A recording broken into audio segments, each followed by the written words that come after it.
Hi மக்களே, போன வீடியோவில் வந்து பார்த்திங்கன்னா கோழிக்கு அம்மை வந்துச்சு, கோழி குஞ்சுக்கு அம்மை வந்துச்சுன்னா என்ன பண்ணுறது அப்படின்னு சொல்லிட்டு மேலே என்ன மருந்து பூசணும் அப்படின்னு சொல்லிட்டு ஒரு வீடியோ கொடுத்துருந்தேன். இந்த வீடியோவில் வந்து பார்த்திங்கன்னா கோழி குஞ்சுங்களுக்கு உள்ளுக்கு என்ன மருந்து கொடுக்கணும் அப்படின்றது. இப்போ நம்ம நார்மல் மெடிக்கல் ஷாப்பில் வந்து பிளெயின் பி காம்ப்ளெக்ஸ் டேப்லெட் அப்படின்னு கேட்டிங்கன்னா ₹1க்கு 7 மாத்திரை கொடுப்பாங்க. அதை வந்து நம்ம டேரெக்டாக வந்து கோழி குஞ்சுங்களுக்கு கொடுத்தா வந்து குடிக்காது இல்லைங்களா. அதனால் நம்ம என்ன பண்ணோம் அப்படின்னா ஒரு பாதி மாத்திரையை வந்து இந்த மாதிரி ஒரு தட்டு தண்ணியில் நம்ம போட்டு நல்லா கரைச்சிட்டு நல்லா அது கரையிற அளவுக்கு வந்து நீங்கள் அது போட்ட உடனே கரைஞ்சிருங்க அந்த பி காம்ப்ளெக்ஸ் டேப்லெட்டு.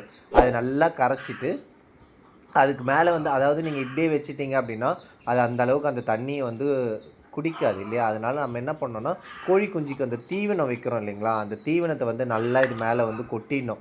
அதாவது வந்து உங்களுக்கு வந்து தண்ணி இல்லாத மாதிரி அந்த தண்ணியை வந்து அந்த தீவனம் எல்லாத்தையுமே உறிஞ்சி ட்ரையாக இருக்கிற மாதிரி நீங்கள் எடுத்து வச்சிங்க அப்படின்னாலே அந்த மருந்து எல்லாமே கோழி குஞ்சுக்கு போயிடும். ஓகேங்களா. இந்த மாதிரி வந்து நீங்கள் ரெகுலராக ஃபாலோ பண்ணிட்டு வந்து அதாவது ஒரு 5 நாள் நீங்கள் கொடுத்தீங்கனாலே இந்த அம்மையிலேருந்து கோழி குஞ்சு அம்மை நோயிலேருந்து அது வெளில வந்துடும். இந்த வீடியோ உங்களுக்கு பிடிச்சிருந்தா ப்ளீஸ் லைக் பண்ணுங்கள், ஷேர் பண்ணி நம்மளோட சேனலை வந்து சப்ஸ்கிரைப் பண்ணாமல் இருந்தீங்கன்னா சப்ஸ்கிரைப் பண்ணி சப்போர்ட் பண்ணுங்கள். இது சொல்ல மறந்துட்டேங்க, பக்கத்தில் வந்து பார்த்திங்கன்னா கொஞ்சோண்டு ஒரு கிண்ணத்தில் வந்து கொஞ்சமாக மஞ்சள் பொடி போட்டு கொஞ்சம் தண்ணி வச்சிங்கனாலே இது மட்டும் போதும். அவ்வளவுதான்.